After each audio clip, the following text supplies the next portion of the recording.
یاسین ملک کو 3 سال پہلے ایک جیلی کیس میں سزا سنا دی گئی، انہیں اریسٹ کیا گیا۔ بسم اللہ الرحمن الرحیم۔ پرام تو گل کے ساتھ میں ہوں جہانگیر مناس، اور آج ہم بات کریں گے یاسین ملک جو ہمارے کشمیری رہنما ہیں،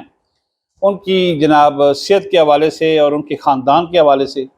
یاسین ملک کو 3 سال پہلے ایک جیلی کیس میں سزا سنا دی گئی، انہیں اریسٹ کیا گیا، اور وہ ظاہر ان کی جو آزادی کی جدوجہد تھی وہ غیر متشدد تھی، اور ایک اپنی آزادی کے اصول کے لیے وہ کوششیں کر رہے تھے، لہٰذا 30 سال پہلے انہیں حراست میں لیا گیا اور ایک کیس بنا دیا گیا دہشت گردی کا، اور اس کے بعد ان کو سزائے موت بھی دے دی گئی۔ اب یاسین ملک صاحب بھارت کی ایک تاڑ جیل میں پابند ہیں، وہاں پابند سلاسل ہیں، اور ان کی جو فیملی ہے، ان کی جو بیٹی ہے، جب ان سے پہلی ملاقات ہوئی تھی تو وہ محض 2 سال کی تھی۔ رضیہ سلطانہ ان کی بیٹی اب 11 سال کی ہے، اور وہ اور ان کی اہلیہ مشال ملک نے عالمی برادری، انسانی حقوق کی تنظیموں، اقوام متحدہ اور عالمی عدالت انصاف سے مطالبہ کیا ہے کہ انہیں ملوانے کی اجازت دی جائے، ان سے ملاقات کی اجازت دی جائے، اور یہ محض انسانی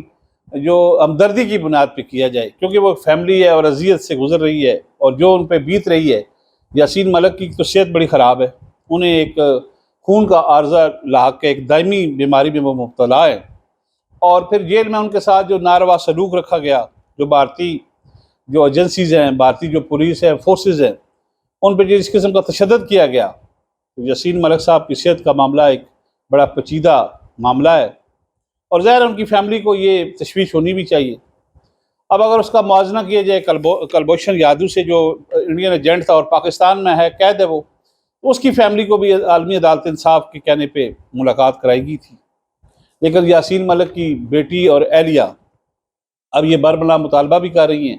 اور انہوں نے ایک اوسلو میں منعقدہ سیمینار سے خطاب میں بھی کہا ہے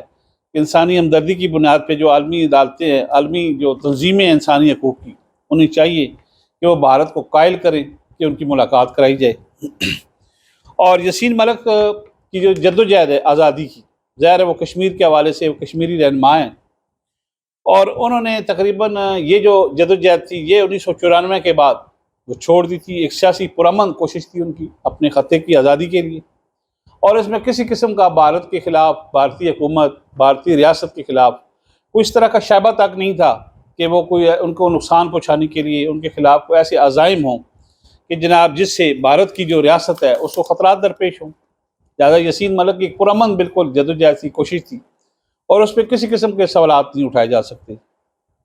اب وہ ان کی اہلیہ جو مشال ملک ہیں، ان کے صحت کے حوالے سے بڑی فکر مند ہیں، اور انہوں نے انسانی حقوق کی تنظیموں، بین الاقوامی جو تنظیمیں ہیں، ان سے بھی اپیل کی ہے کہ وہ انسانی ہمدردی کی بنیاد پہ میری بیٹی جو ہے، جو رضیہ سلطانہ ان کی بچی ہے جس کی عمر اب 11 سال ہے، اس کی والد سے ملاقات کرائی جائے، اور یہ بے شک ملاقات جیل میں کرائی جائے، لیکن اس کا بندوبست کیا جائے تاکہ ان کی فیملی، ان کی بیٹی جس ذہنی اذیت کا شکار ہے اس سے وہ نکل سکیں۔ اور کشمیری مشال ملک نے متعدد بار بھارتی حکومت سے پہلے بھی مطالبہ کیا ہے، اور یاسین ملک کی صحت کے حوالے سے جو خطرات ہیں، جو درپیش خطرات ہیں انہیں، اس کے حوالے سے ظاہر ان کی فیملی کا یہ تقاضا بنتا ہے، کیونکہ جو وہاں پہ ان پہ کیس بنایا گیا، جس طرح کی عدالت میں پروسیڈنگ ہوئی، وہ خود ایک اس پہ سوالیہ نشان ہے، کیونکہ ان کی بات ہی نہیں سنی گئی، نہ ان کے وکلاء کی طرف سے، نہ ان کو کوئی اس طرح کی اجازت دی گئی کہ یاسین ملک اپنا جو مدعا ہے وہ بیان کر سکے۔ ایک یک طرفہ کارروائی ہوئی، اور اس یک طرفہ کارروائی کے نتیجے میں وہ جناب 30 سال سے حراست میں اور بھارتی جیل میں، اور وہاں پہ جس قسم کا ان پہ تشدد ہوا، ان پہ جس قسم کا ان کی فورسز کی طرف سے رویہ رکھا گیا، وہ بڑا ایک اہم کوشچن ہے، کیونکہ پاکستان میں جو قید ہے ان کے انڈیا کا ایجنٹ، وہ تو ظاہر ہے ان کی ایک باقاعدہ گرفتاری ہوئی، انہوں نے تسلیم کیا، اور ان کے ساتھ بھی اس طرح کا رویہ نہیں رکھا گیا۔ جب ان کی فیملی ملنے آئی کلبھوشن یادو سے، تو ان کی والدہ اور ان کی اہلیہ بڑی مطمئن تھیں، فارن آفس میں ظاہر ان کی ایک ملاقات کرائی گئی، اور انہوں نے یہ تسلیم کیا کہ جناب ان کی کچھ صحت کے حوالے سے، ان کی خوراک کے حوالے سے کسی قسم کا کوئی ان پہ تشدد نہیں ہے،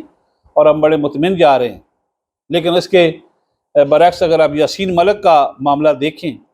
تو بڑی پیتھیٹک صورتحال ہے ان کی۔ ظاہر ہے انہیں ایک خون کی بیماری جو دائمی بیماری ہے انہیں لاحق ہے، نہ ان کو کوئی طبی امداد دی جا رہی ہے، نہ ڈاکٹروں تک کوئی رسائی ہے، اور پھر ان کی جیل کے اندر جو حالت زار ہے وہ بھی بڑی اس کی جو خطرناک رپورٹیں آ رہی ہیں۔ اس حوالے سے ان کی فیملی کی جو تشویش پائی جاتی ہے، جو فیملی کے جس کرب میں مبتلا ہے، وہ ایک زہر، ایک بجا ان کا وہ ایک معاملہ ہے، بجا مطالبہ ہے کہ عالمی برادری، انسانی حقوق کی تنظیمیں، عالمی عدالت انصاف ان تک رسائی ممکن بنائیں اور ان کی 11 سالہ بیٹی اور اہلیہ کی ملاقات کرائیں۔ یہی آج تک تھا۔ ہمارے چینل M2M کو اگر آپ نے ابھی تک سبسکرائب نہیں کیا تو کر دیجئے۔ مجھے دیجیے اجازت، اللہ حافظ۔